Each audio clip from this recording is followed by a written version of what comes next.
चीन की तरफ जाने वाले कंटेनर ट्रकों की मुसलसल कतार वियतनाम के शुमाली सूबे बाग्यांग के इलाके फूकुआ में दाखिल हो रही है, जो लीची की जल्द पकने वाली किस्म का मरकज़ समझा जाता है।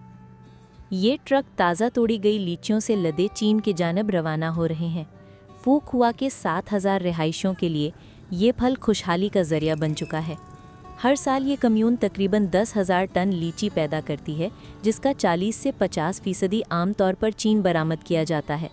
मुकामी हुक्काम के मुताबिक बाज़ अच्छे बरसों जैसे 2024 में ये शरह 70% तक पहुँच जाती है। हमारी सालाना पैदावार तकरीबन 14 टन होती है। जिन बरसों में ज़्यादा चीनी खरीदार आते हैं उनमें हमारी फ़रोख्त बहुत बेहतर हो जाती है।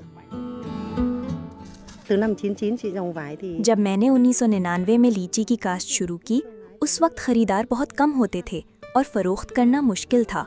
लेकिन जब से चीनी खरीदार आना शुरू हुए हैं, बेचना बहुत आसान हो गया है।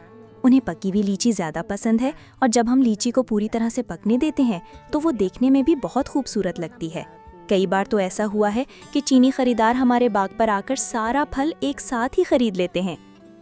इस सीज़न में चीनी ताजरों को बेची जाने वाली लीची की कीमत 30,000 डोंग यानी तकरीबन 300 पाकिस्तानी रुपए फ़ी किलोग्राम है, जो पिछली बरसों के मुकाबले में 3 गुना ज़्यादा है।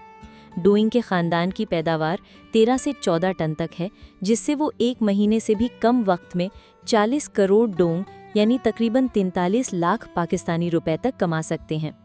जब से चीनी मंडी हमारे लिए खुली है, सिर्फ हमारे ख़ानदान नहीं बल्कि बहुत से दूसरे लोगों के हालात भी बेहतर हुए हैं। मुल्की मंडी में या मुख्तलिफ हालात में कीमतों में काफ़ी उतार चढ़ाव आता है। चीन एक मुस्तहकम कीमत फराहम करता है जिस पर हमारे मकामी किसान एतमाद कर सकते हैं।